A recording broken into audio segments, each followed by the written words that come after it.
I know we have a lot of horror fans right behind us, right? They're supporting them, but really there's no reason to cheer for them because they've been pretty much non-existent these finals. I don't know what to say, you know, because we saw them have some pretty good runs yesterday. Started today, they were also looking fairly strong. They had a couple of top 5 finishes, if I'm not mistaken. But now we're starting to see this team do not a whole lot of anything, and I don't know if that's because the teams around them are starting to really pick apart some of these slower paced teams. I really do believe that the teams at the top of the leaderboard are much faster, much snappier. I use that word a lot, but it's the correct word. It's really descriptive for what we're seeing here is these teams are always on the mark, always going forward, always making a move at the right time. And the teams on the second half of the leaderboard, horror included, I just think they're acting a little bit slow. They're making those decisions a little further behind than all the rest of them. They're getting left behind in the zone. At the beginning of the day, though, we saw Horror being aggressive. We saw them just going for those fights too.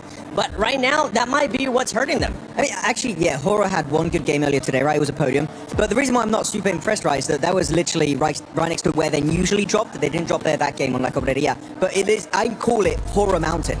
And they didn't do anything off the back of that late. So I'm really hoping we see something on a circle that they're not used to playing, because right now it's been a nothing tournament for them. I even backed that up and I was like, oh, they've got that placement, they've got this mountain, it's easy win. Obviously, Finland took that win in that moment. But look, yeah, it's strange and I guess confusing because they're not doing anything remotely terrible in these final matches that should be putting them here. It's more or less like you're saying that all these other teams are just, we're calculating that. We're going to do a little bit better. So it's like they could have one game to pick this up, though. I do believe, obviously, it's their last game today, guys. I keep thinking in the future, though. I'm like, yeah, good games tomorrow, but there is still that opportunity. Like I'm saying, this leaderboard is so close that these major games can turn it around. We've seen it. Aurora did it. Now they're on top. You know, it's truly possible. If there was any other team right now in first place, I'd be like, yeah, there's a high chance that we'll play those 6 matches. But right now, with Aurora being in first place, we know what they've been capable of. They've been looking great, honestly. It's a team that's been looking really good, really consistent here in this PMWC at EWC 26, and they're looking to take that trophy home because that's what Todd's missing. That's what Doc's missing. Sheol already has one global championship, and Refits, he wants to win that MVP and also get that trophy home. But let's send it over to Barney, which I don't even know where he's at. Where is that? Barney over there? That is Barney over there. Ladies and gentlemen, talk to me. Okay, listen up. So now, today has been a true test of focus and endurance for all of our players. They've left it all on the Gadir City grid, but we want more. We're 7 maps deep right now in day 2, and we've got one more map to go. And so, earlier on today, we checked in with the fans to see how everyone was feeling, but we want to do that one more time to get everyone energized on the Gadir City grid before our final map of day 2. And so, I'm going to send it over to Luti. Who you got over there, buddy? Oh yeah, Barney, I am here with my vitality suits because we are French and we never surrender. We are believers. So ready, guys? Make some noise! Let's see how it's going. Hojux, up to you. I know who's hype after that one, baby! Godlike with the 20 points! The domination starts now! So let's make some noise! Let's go!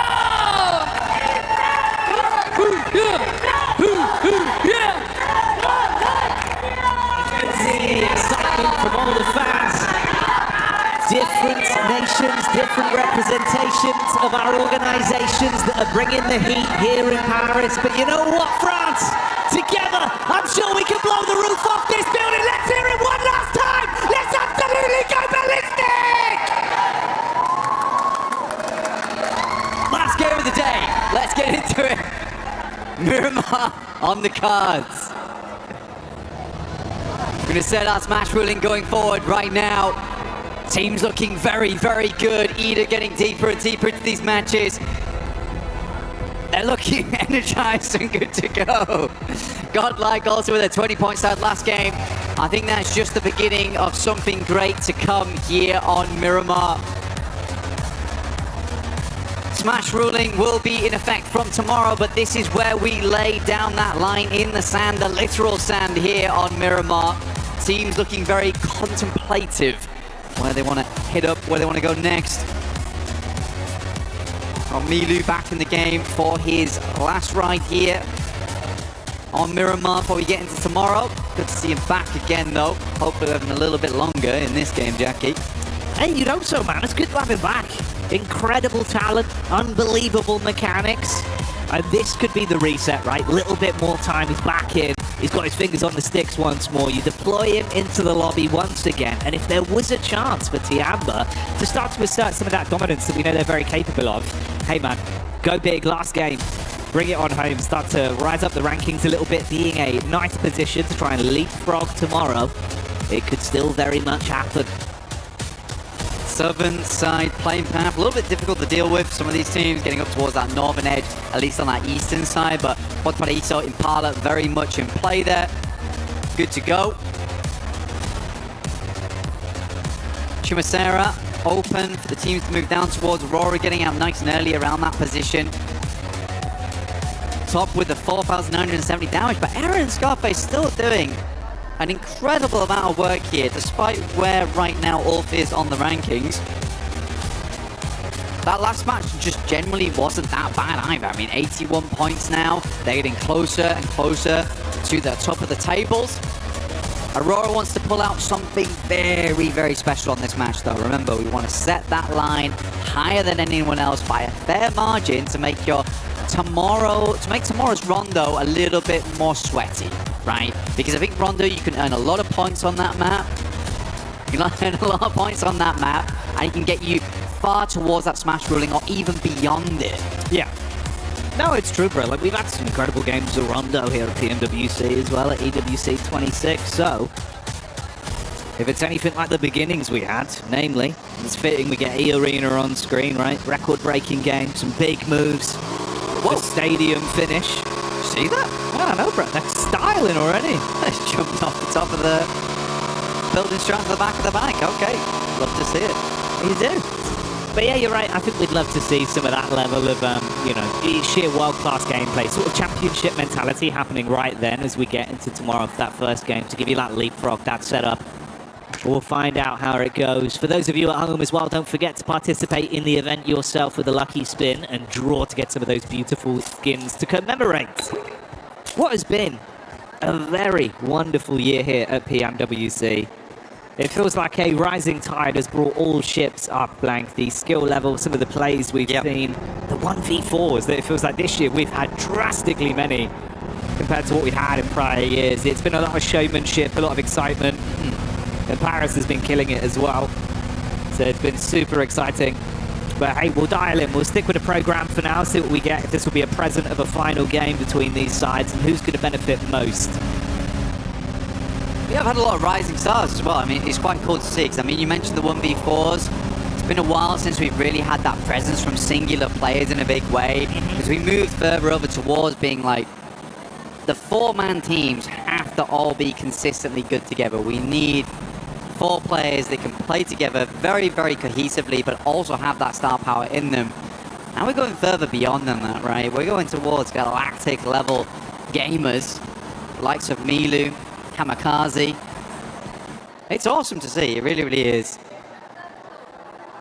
Feels like we're getting some of those superstar players where, like you say, man, superstars. It can make the difference, right? Bigger than just the normal stuff. Exactly. Yeah. Larger in stature or potentially gravitational pull. Yeah. I suppose that's true in Milu's case, right? He does just seem to absorb everyone in the lobby. They come near him. Yep. You're gone. He's a beast. We did move over towards that western side on the circle, though, so that opens up a decent start here from Aurora. Moving in from Chumacera early on. Got Picardo, positions around there, some of the trash drops, some of those compounds in play. Like, this is a very compound-heavy area of the map to start things off, like individual areas, not POIs. That does always make for a fun endgame. Oren via the Ma, you got Nongshim off the back of that southern plane path, dropping down towards Partona. Tizzy's already moved across, though, giving an anchor point for the rest of the team to move in towards. Still far down towards the south of the map, but at least gathering some information early whilst he loots up the couple of buildings. They used to be very much like RRQ stomping grounds back in the day. Way back in the day. Back in 2021, 2022. We're going back there. Kicking it old school. Rolling back the years with some of the plays we've seen. In some ways, it's felt like that has been the case, right? Kind of a weird dynamic of the old and the new coming together to make something very tasty with the maneuvers we've seen. Hey, bike rotate. Shout out. Man's getting his exercise in. His legs will be aching. One neuron for both of us engaged at the same time. That's unreal. Oh, dear me. Well, okay, Adrian's going to move on over towards Milu by the gas station. Does have a vehicle. Don't abandon him. Come on. You make him go further. It's so rude. His fires are going to be burning.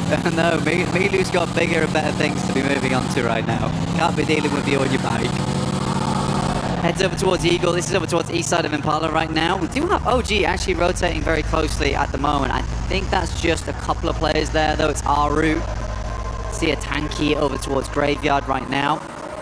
So quite a wide split as Godlike just slices down the center of them through La Bandita. So they are cut off from one another for quite a little while here.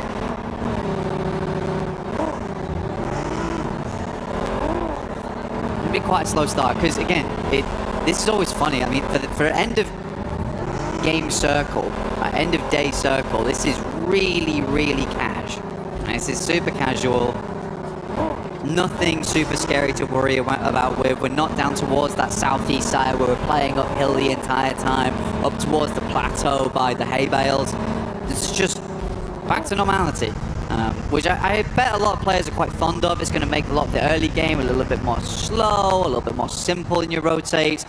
A lot of your daisy chains are going to be easy too.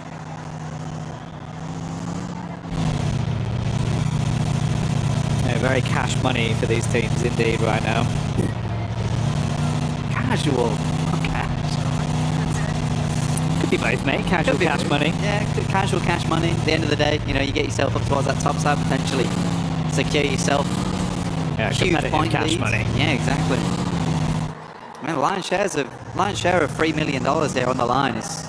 It is insane. I mean, it's life-changing money. Oh yeah. You got the bread with the cheddar in the middle. Call that a money sandwich. That's what they're all fighting over. Because it is ridiculous, man. You'd be doing wonders for your fans, for your organisation.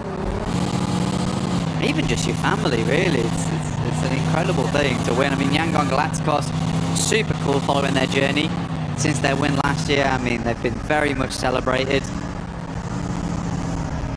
You love to see it, and all the guys just seem so happy coming into this, and lovely to see them repping the Ancient Charm set as well. They've got their own skin in game. Wonderful experience here over at Pmwc every single time, year to year. Fourth right is very central on this one though. Just over the western side of Picardo, moved up there nice and early, but we are hitting our next circle shift, the largest one here of Miramar into zone 2. It's going to be Ladriero, though. I kind of already know it. It's not. Okay, good. I'm glad. I don't want to go there. I always find those circles really uncomfortable. Instead, we're heading over towards Power Grid. Nick the Galaxy kind of engrossed right now with Alula. Yasser, as well as Quick, a little bit slower to the plate right now as R3B and Claws get very much in the mix with them. Chasing him down. Give me another sight line, please. Yeah, begging for an angle. Hey, Lord though, up to his old tricks. Loves the risky peaks from all the way at the top side there. Pretty effective from that position. We'll see if he gets any chances to shine. STG in the arena, near each other as well on the drive up. Oh, hello, Darkin with a Mini 14. That's a connection over onto Falak. Yeah, Falak going down there. Bad news there for Fourth Rise. He's really the front man of the team. Brings a lot of confidence to the rest of the squad when he's still in play. Should be able to get the res on this one. That was from Eder, I believe, and they are in front of them. So this is more a case of a step back type of deal, rather than the full-on commit. But both Turkish teams, you got S2G and Ulf making a pretty big send here. I think Ulf understands that they want to go a little bit further in this match. As before, 81 points, but they are taking big tags right now. Going very low. about stay alive in this one. I wonder if that was from S2G. There's some serious rivalry between those two teams as well. I love it. I do love it.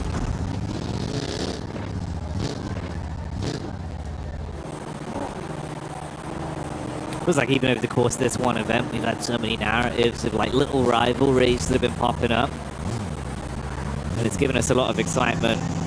It's made some of the fights pretty intense, not only in the actual battleground, but for the reverberations it has between the two orgs that are going head to head.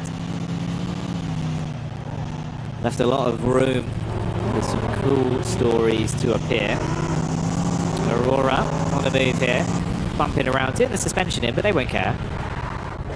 Always switch vehicles if you need to. I thought it was quite interesting for Aurora because it's starting Pmwc. I think it's quite a straight shot up towards that north side, but they were a little bit slower to the circle, so maybe playing a little bit more comfortable on the edge here, or they just wanted to get as looted as possible, understanding that there is quite a lot of dead space in this zone.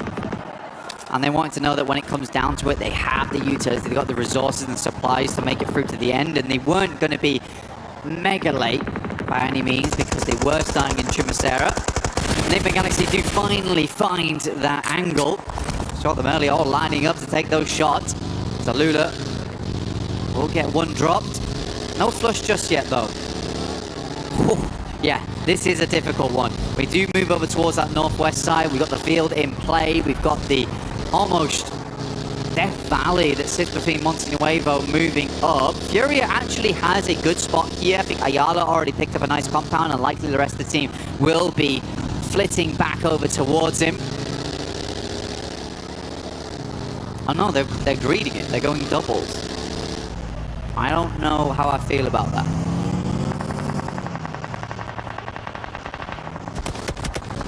Trying to make a quick getaway with Lord taking a couple shots towards the back of the vehicle there. A few stray bullets to connect, but he's still on the move, so won't be dropped out of the car by Hora.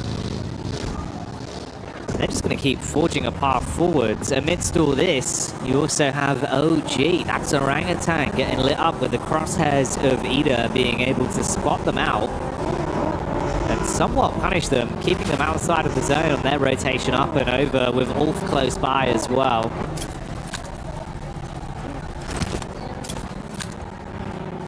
Furia right now, they're playing a 2-2 split. Yeah, I mean, they've got compound that sits over towards the western side, and then one that sits a little bit further east. They do have a lot of confirmation. I wonder if they're doing this just because they knew the plane path went from west to east, so a lot of players dropped out on that eastern side because there's more playable space over there in the first place.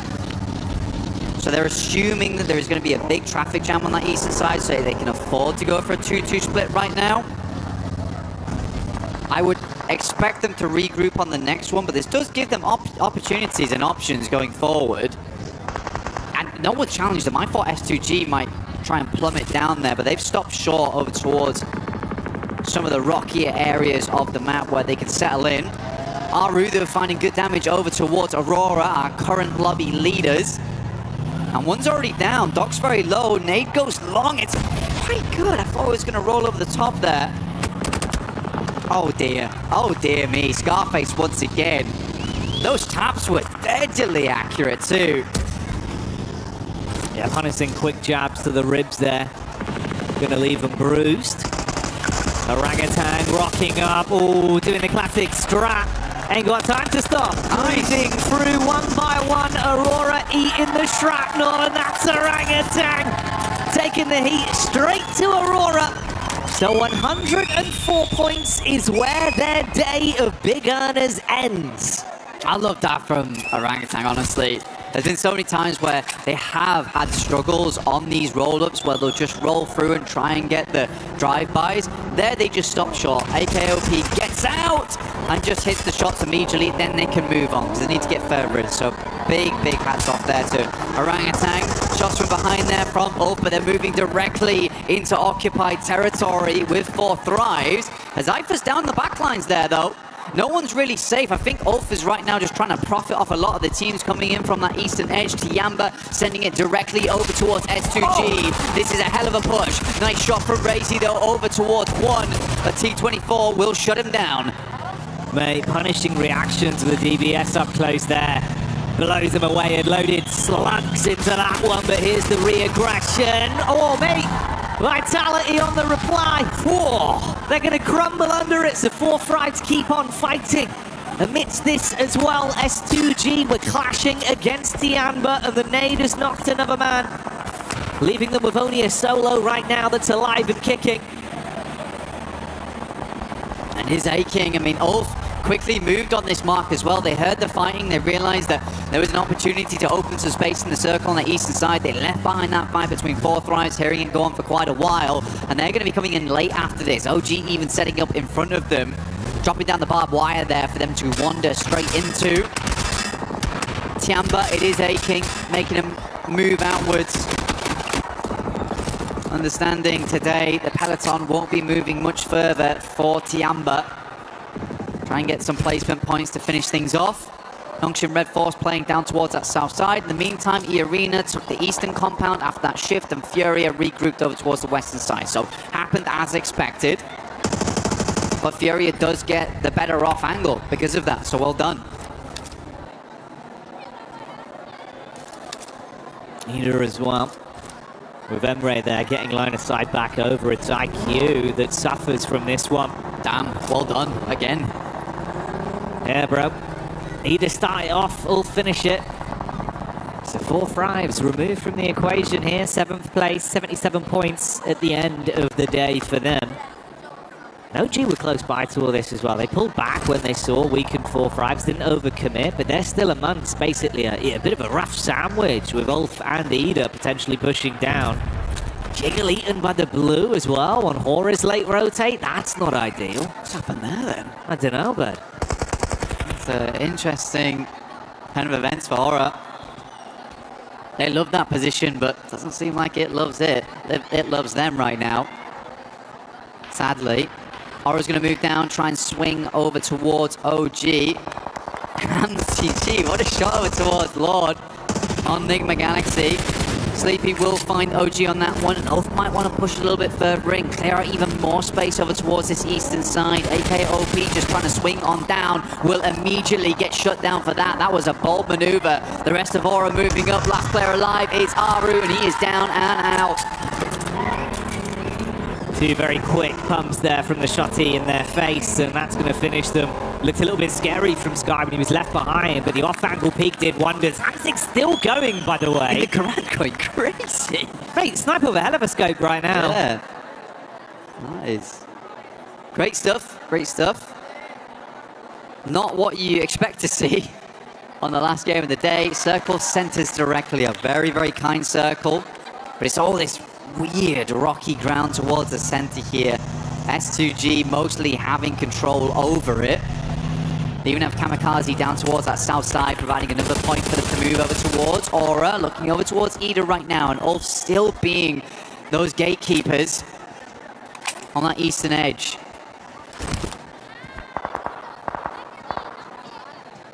You've basically had this blockade slowly shuffling further back from Aura. They pushed in, deal with OG, set the focus up onto Ida. They've got a bit of a read as well where the other potential teams are. Just throw nades over, especially with the visual contact there. A few shots back onto them from Ulf. They've got a bit of a ridge to play off, so they can sort of hunker in. Solus is on the off angle towards the left-hand side. This is his POV here. You can still paranoid though. Compound behind them, that's got E-Arena in it. Barking, finding final player there from Tiamba. So Tiamba will finish on 8th place, 71 points. Potentially taken over there by Furix. I think they've got quite a good spot going forward on this one. Sky goes down to Solus, and Kedge will pick up the elimination. So Ulf still putting up points this game, up to 5 so far, but they are down to 3 players after an early knock and flush over towards Solus. They're making the most of it on this eastern side. I like to see it.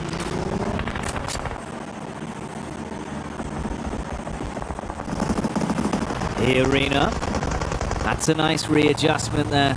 Solus being hard confirmed, but that's stolen away by Horror that finally feel confident to push up into the face whilst E-Arena dispatch Alula. Shutting them down now. Re-aggression, no fear, holds the line, puts shots on target. Ida getting involved as well. So all fragmented. The 5 elims they got might very well be where they end this one with only a single reserve left. Mormon coming up quick. Arena, mate, they're in a good position. If they can pull points out of this game and stay alive, clean up on this battlefield ahead of them, it could be a gigantic slingshot to overtake Aurora. Yeah, set themselves up nicely for tomorrow. Mormon dropping smokes, trying to create a distraction in the front lines. Emre takes a heavy hit. Arena been quick with it so far. Mormon being a massively big player for the team. What a nade over the top. That is a long toss on that one. Sends another for the airburst. A little bit of damage in. Swing gets hit hard, and Arena is bombarding the front lines. It's massive from Swaps, and he wants even more. Sleepy just trying to steal points where possible, and this is now the response play. It's a backstab right now, actually. Oh my goodness me. And they do catch Arena sleeping. Nade goes out, Sleepy very low. One last nade in the chamber, goes too far. Airburst might have been needed to be a little bit cleaner on that one, but Schweppes not quite out. And Ida floundering in the background. Mormon back to his old tricks. Headshot there onto Darkin to finally finish him off. We've seen Onshin Red Force showing up in the Elim feed as well, with Nigma Galaxy similarly taking the hits over towards Godlike, and Furia have smelt this weakness. They're coming in for a close collapse behind the vehicles, putting the pedal down to the metal. With S-Power gone, goodbye Godlike, but now they've got another team to worry about. This is the fight established by Furia. Pins pulled. All the nades sent over the top right now, looking for Nigma Galaxy. And stitch them up on this side of the map at the moment. Good push out from Fury as well. Love to see it. They knew that they cleared the majority of the space. They get rid of Nigma Galaxy. They're playing essentially straight in towards our eastern side. No worries, the 180 behind them. Nigma Galaxy, though, quick, a very, very quick rotate out, understanding that it's better to regroup, reassess from that location on that north side with cover before they make their next maneuver. They might actually just have to make a full send, full rotate towards the eastern side, despite not knowing what's there, because both S2G and Fury is going to have nasty sightlines over towards if they try and play in from that northern edge. Nonchip being able to hit perfectly up against Flash, resulting in only Tops barely limping away there. Got back behind the vehicle and pieced out in the driving seat. They've got that 2-2 split with focus still turned onto Rita. It's the angle of Coops in play right here though. Close quarters connection, spamming with the SMG in the face. Yasser trapped, no escape plan there, and Alula fall off the back of it. Amidst this, we also wave bye-bye to Ida as the last man is dispatched. The Arena taking shots over towards the setup from Nigma Galaxy. Hamzig looking so damn sick with this snipe. Ready for a little bit more. You peek out and your block could be knocked off. GG, you still got to go around as well. It's very, very cool. Playing to the end here. Hamzy G looking good so far on the long range peaks. Nigma Galaxy opt not to go for that swing over towards the eastern side. I do feel like this is a bit of a death sentence for them though. I'm not sure how they're going to extricate themselves from this. S2G looking for another chicken dinner here though. They have been so consistent with it. They've been so bold in these games and really taking advantage of that fact. And Fury is struggling to make their way out from this western side. Pushing into open ground. Lord explodes one vehicle. In comes the rest. And Schweppes is setting up for the big spray. Schweppes could steal so much from this. The eye in the sky taking pot shots when they're weakest. The nades thrown from either side, detonating all around as silence finally falls over Furia with him being dropped. Ayala cooking the last nade back, dashes it into Nigma. Doesn't go far enough though. The grass kind of obscuring his vision just a little bit. Still over towards the edge, assuming they're going to jump out towards the sides. The nade comes in, but both baits unsuccessful. Watching out the JS9. Need that long range to feel fine versus Furia. Ayala sits on the other side. Blue's going to be a bit of a nightmare here. Chief just stayed behind. We got the night cam on board. Not the best time for him either. Watching his team in a real sticky scenario. Like you said though, E-Arena looking to put up more points, but it's Nongshim Red Force actually who might have a good chance here to really set themselves up the rankings. It'd be great to see those rankings. so we can set up for tomorrow where that smash ruling placement would be. For Nonchim, you're spot on though. They do thrive in these kind of situations, so let's see if the teams forget about them and they can step back up. There you go, this is the lay of the land as well, what we wanted to see. EU Arena on top right now. They've just lapped Aurora. 105 points with a 7 elimination game and showing no signs of running out of fuel just yet. They've been keeping the intense action on. Tops was the last man from Flash.